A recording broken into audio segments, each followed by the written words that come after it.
I was Sheilah Florence prior to marriage, and I am now Sheilah MacDonald, married and was to Webster MacDonald, who is now passed away, and I am alone, and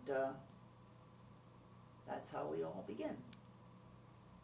And what did you do during the war?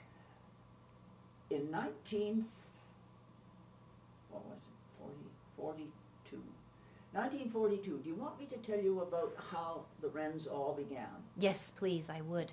In 1942, it was decided in Canada that they should have a women's service for the Navy. There already was a women's service for the Navy in England. So the Canadian senior officers requested that 4 English officers would be sent to Canada who would recruit all across Canada from St. John's, Newfoundland to Victoria, and form a women's service for the WRCNS, the Women's Royal Canadian Naval Service. These 4 women arrived in Ottawa and were sent from coast to coast to recruit women to join the naval service. People in various cities had put forward names of women who they thought would be qualified to join the women's service. They, after finishing all their interviewing across Canada of hundreds of women, they chose 67 women to form a nucleus for the WRCNS, and we all received notice, the 67 of us, that we would be going to Ottawa to form the first group and be trained to become Wrens, which we were then called. The Army had already gone through this procedure and they called them WACs. The Air Force had joined and they were called WAFs, W-A-F-S, but we were called Wrens, W-R-E-N-S, and that was the formation of the original group of 67 women who went to Ottawa to be trained to become the original WRCNS in Canada. And how old were you when you enlisted? 22. I was 22 years old, and I can remember going for the interview and wondering if it was going to be something I was going to do, and it was there, and it happened. And so you had to move away from home to do this? Yes, there was the train started in Vancouver, I guess originally in Victoria, came all across Canada, coming from the east and west coast. We all arrived in Ottawa in our civvy dress, and we went to Kingsmill House, which was one of the beautiful homes in Ottawa, and we were housed in all the big bedrooms all over, and some of us were housed in which was really a barn behind the house, and there was about 12 of us in the upstairs floor of the barn, and it was quite funny because we were taught how to salute and how to do morning divisions, and the sight of these women, we had to have a hat, so there were straw hats, there were flowered hats, there were felt hats, and we all had to stand as if we were naval personnel saluting in our civvy clothes. So it was right an amusing situation. So what was the environment like at that time at home that made you want to enlist?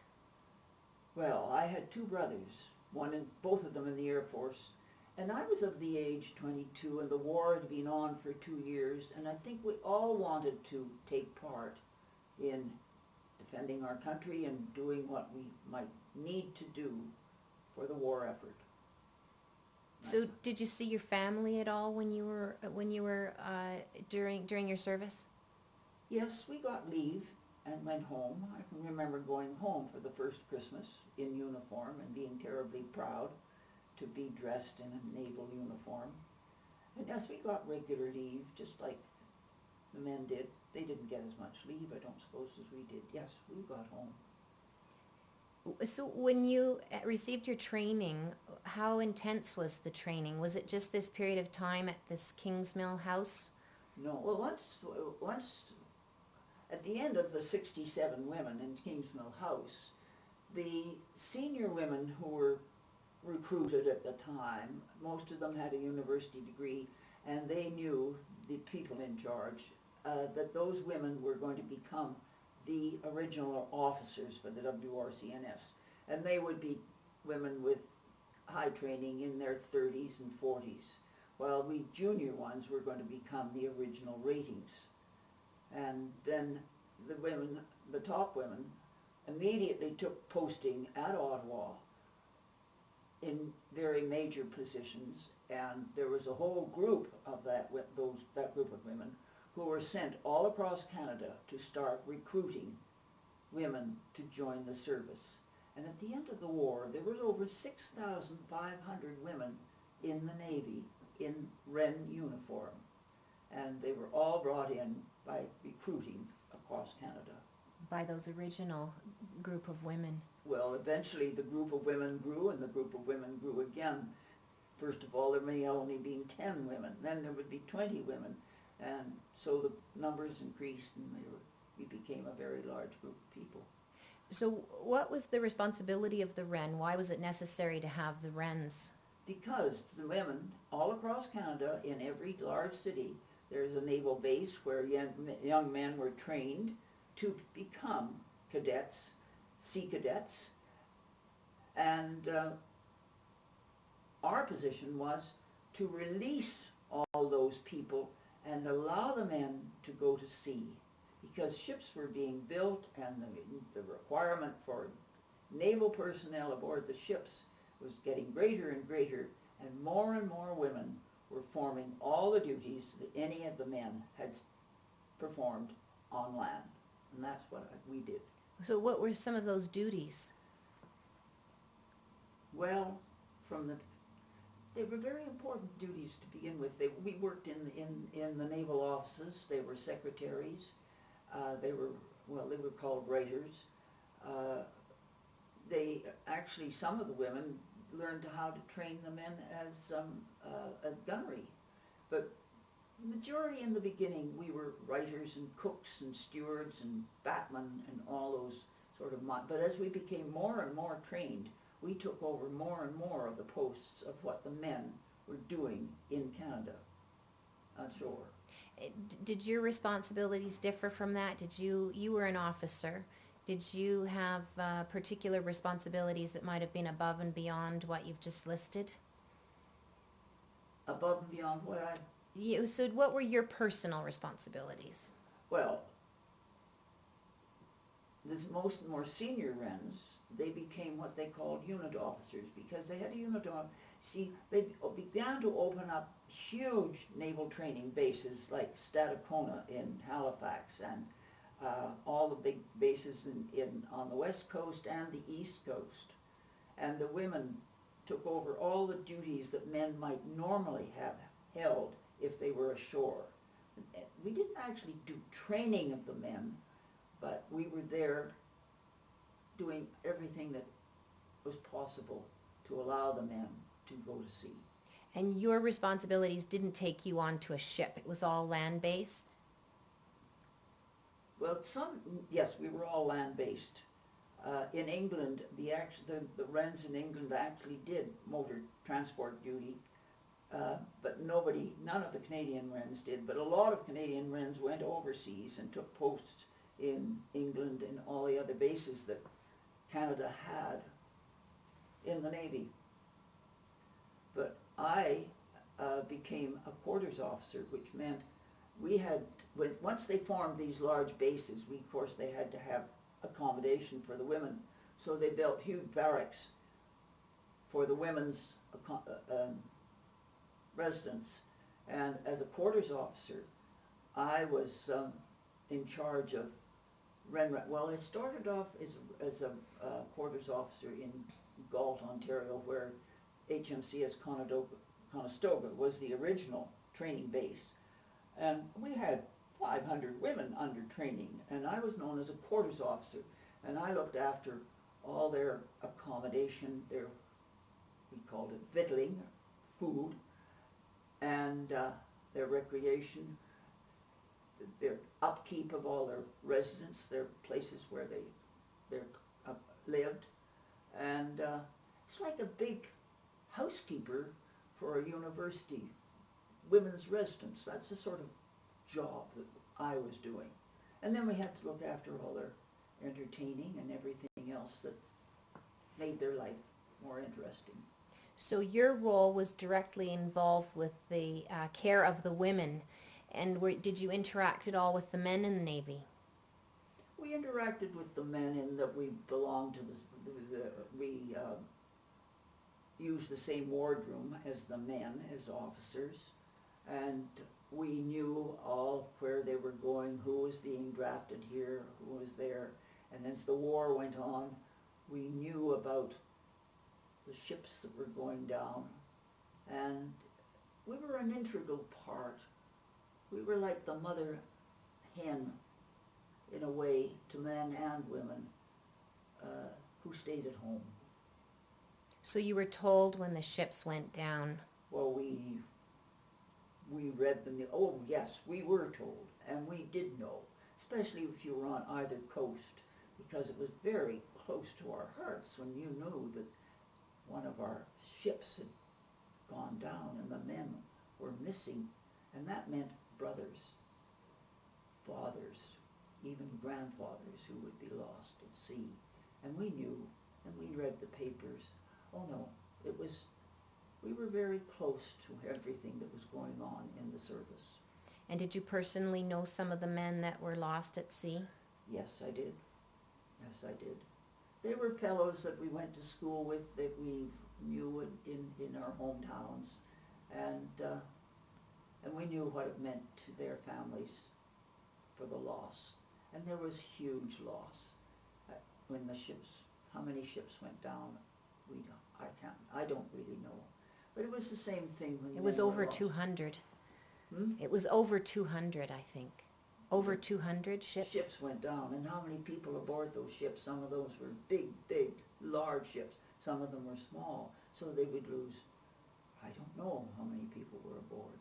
And then we were hearing, of course, about the airplanes that were shot down, and the men who were killed in the army in the fields. It was a very, very tense time because of the loss of so many men. And were there frightening times because you knew how vital the Battle of the Atlantic was to the Allied war effort? It was frightening because of the terrible loss. And it was because we knew who were among those who were lost. They weren't just people unknown, they were people we knew. Did you ever have a sense that your own shore would be threatened by the Nazi army? No, I don't think we ever did. Or that there might be U-boats out there in the Gulf of St. Lawrence? There were U-boats close in. There were U-boats in Halifax Harbor. There were U-boats out in British Columbia. Close to Newfoundland, I know that. And were you aware at the time that the U-boats actually did bring down some of the ships in the Gulf of St. Lawrence? Absolutely. That must have been terrifying. It was terrifying. It was sad. There was a lot of sadness. But it was war. One of the things that I have read about is when the men came back from the battlefields and the skies and the sea after the war was over, having gone through this terrible trauma, coming home to a country that had actually a pretty good time, because in some ways, some people remember the war to have been the best days of their lives. Did you find that there was a sort of a party atmosphere on the home front?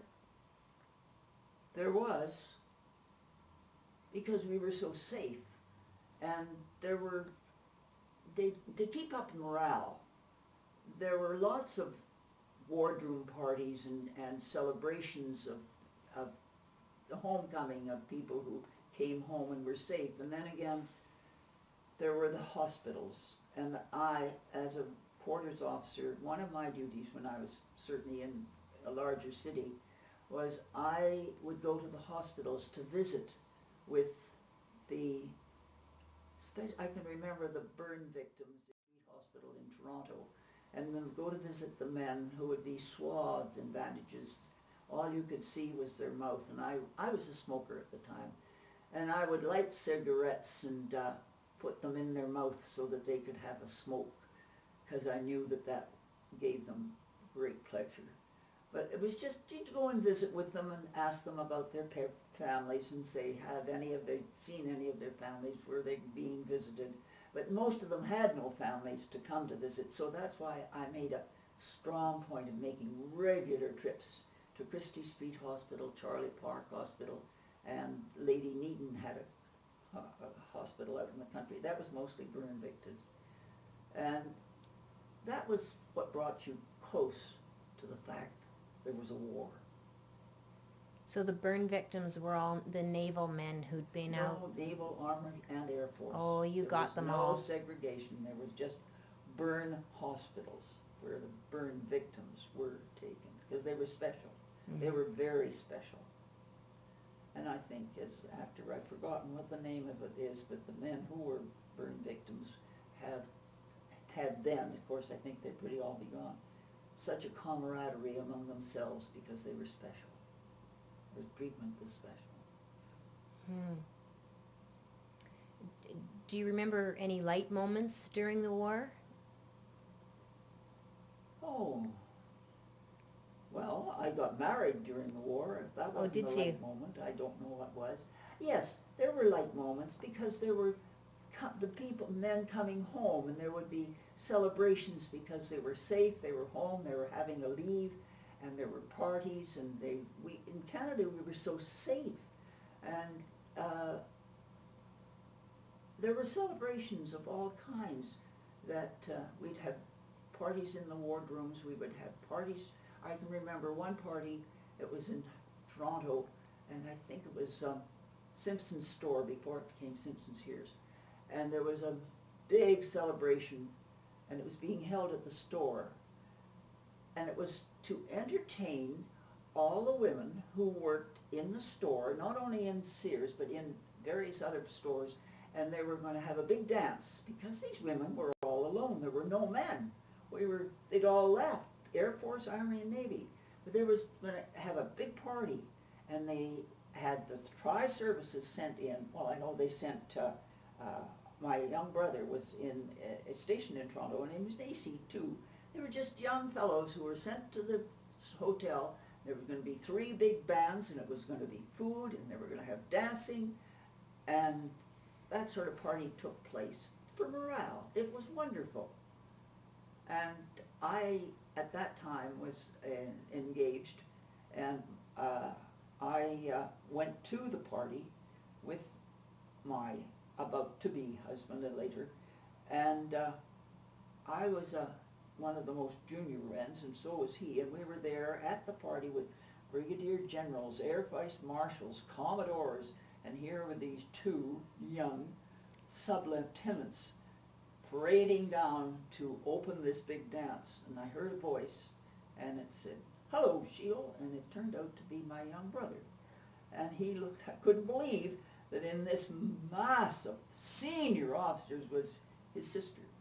And I remember that party very well. But that sort of thing did go on. Did you meet your husband at a party like this? How did you meet Webster? Well, he was stationed at HMCS York, and we had been chatting over the breakfast table. One morning he came from Halifax, and I came from Winnipeg, and we were just comparing notes, and I saw him again later, and that was it. And that was it? It was as easy as that? It was love at first sight. Isn't that something? It was good. It was good. Tell us about Princess Alice. Well, that was when that happened. HMCS Conestoga was the first Wrens naval base, and it was a former reform school for women, and there were 5 huge blocks, And the women were being recruited and sent in, and we were getting them in by the hundreds. And they were being trained, and I was in charge of the clothing store, and they were going to be a huge march past, and from Ottawa became all the senior naval officers, men, and with them was Princess Alice, who had been made the... So tell us about Princess Alice. All right. I'll read this because I wrote this out because I did take a march past myself just a few years ago, and I told this in that. In October 1942, HMCS Conestoga, Galt, Ontario, was opened as a basic training center for all the recruits. Our members continued to grow week by week as Canadian Wren officers traveled across Canada, bringing in new recruits to be trained at the various categories that were left vacant as the men left to go to sea. Finally, in November, there was to be an official opening of HMCS Conestoga. Princess Alice, the wife of the Governor-General, the Earl of Athlone, and the wife and the aunt of our Queen Elizabeth, was our honorary commandant. She was take the salute for our first official march past. That day, we had an official march past, and then we were all sent back to wherever we were working, our quarters. I was in charge of the clothing store, so I nipped down back to the clothing store and waited for the arrival of all the senior people who were doing the inspection to all the buildings. But when she came down, I didn't know, but it had been snowing quite hard. So when they came into the clothing store, somebody suggested that perhaps Princess Alice, who was a wee, tiny little lady, should have a regulation pair of overshoes if she was going to go through the snow. So I was sent off to get her a pair of overshoes, and I came back, and they had seated her in a little tin chair like you used to see in the dentist's office. And I got down on my hands and knees, and she put out her little tiny slim leg, and I put the boot on and pushed. She pushed, I pushed, and over went the chair. Well, she was rescued, and I disappeared.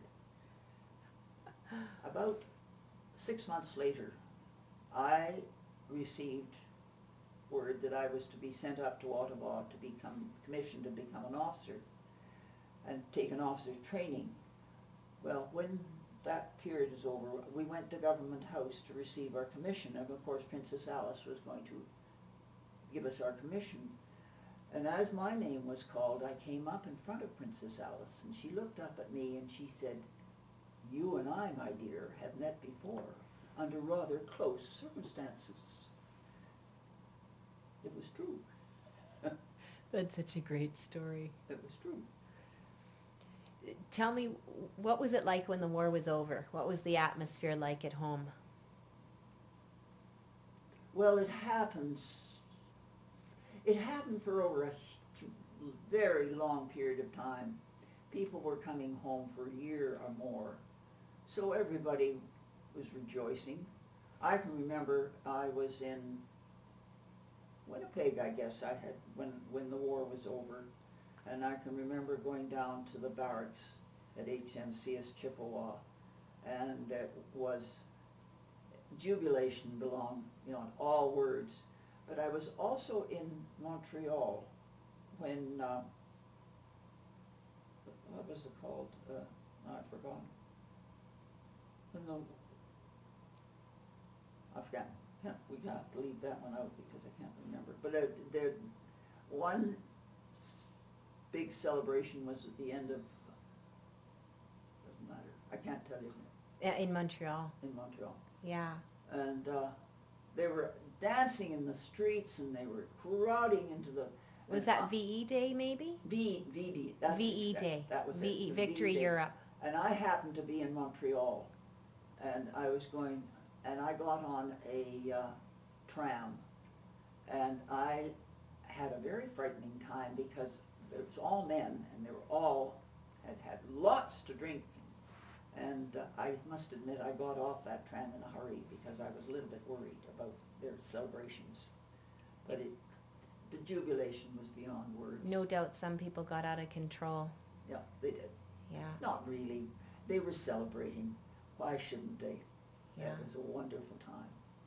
Must have been an amazing feeling to know that you'd won the war. The war wasn't won, it was just VE Day.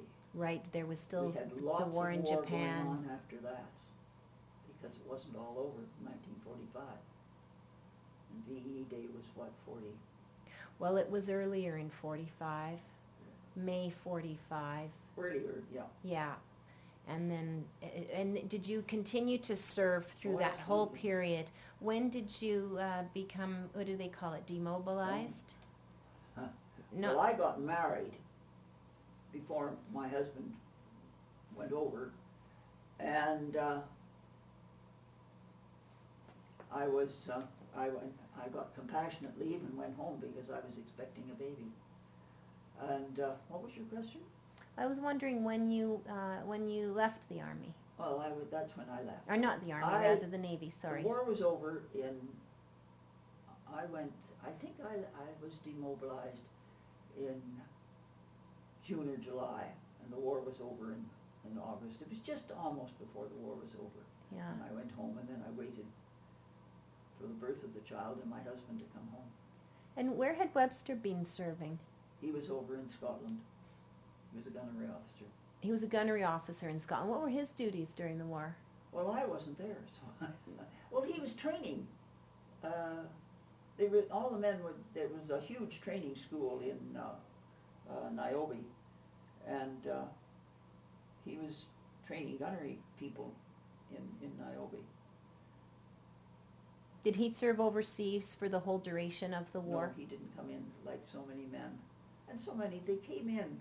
A lot of men were young and at university, and then they joined the service when they finished, when we graduated. So they didn't come in, they were young men, they came in much later on. They were too young to have been in the first place, and then as they got older and their ages they became qualified to join the services. All three services, they kept having young people coming in, and that's how some of them didn't come in from the beginning, of course. How would you describe war to young people today that have never experienced such a thing? I don't think that they have any idea what war is. Of course they do. I mean, there are Canadians right now over in Afghanistan. But I don't know how young people feel about war, because it's so far past, and except for what's happening. We're really very naive here. You know, we've never been hungry. That's right. Our And they border don't. has never been threatened. You see, you've got to realize that the young people today, it's their grandparents who are involved in the war, not their mother and dad, but their grandparents. And so it's another generation back. And how much the grandparents have told the young people what war was all about, I don't know. Have you talked to your grandchildren about it? No, because it isn't imminent. It's getting to be now because of Afghanistan. But no, not really. They were proud of the fact that their grandmothers served. And they love to look at pictures and things of their grandparents in their uniform. But no, I don't think we discussed war very much with our grandchildren. It was a generation that didn't talk much about the war once it was over. Once they came home, they didn't really want to remember very much about it. I don't think. They just needed to heal. Everybody had to heal. Everybody. Mm-hmm. Well, thank you, Sheilah. Thank you. You're welcome. I hope you got what you wanted out of it. Oh, it was fascinating. I want to put this in. It was an honor serving with the Navy over the years. It changed our lives in that we discovered that as women, we were capable of taking a place in the world outside of the home. We also discovered that we were efficiently doing jobs that only men were supposed to be capable of doing in the factories, farming, manufacturing, building, and men in business world, etc. We became people who were not just women. We belonged in the world as people. I think that should be there. Was it hard to come back into the home after being so capable out there in the world? No, it wasn't hard. It was going home. Going home with confidence. Yep. And waiting for the men to come home. Mm-hmm. And become people again in homes. No, it was wonderful. And it was very, very sad because there were so many of our men lost. That didn't come home. And so many widows who had to cope by themselves. Hmm. Do you have anything else that you'd like to add? I don't think so. Today, in addition to the roles we served, many thousands of women are now fully integrated in all aspects of military life, Navy, Army, and Air Force, holding equal status and rank to the men.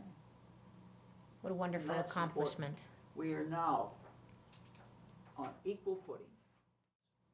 All women in our world today, I think, mostly because of those wars, are on equal footing with men. Changed the lives of women. Certainly did. Do you remember a big effort to try to get the women back into the homes? Did you feel that you were being so somehow forced back into a role that maybe you didn't fit into as well as a generation of women? No, it all happened. It was like drifting back into a place where we were, except that we didn't just stay in the home. We went into the business world, the farming world. The women to this day work in factories and so on and so forth. Women never just remained in the home. They moved into the world. That's right. You really did pave the way Yep. for the future generations. Yep. To be part of the whole world. Yeah. What a wonderful realization for the world. Yep. Yes. Yeah. Now, I don't know how much of that you're going to use, but there you are.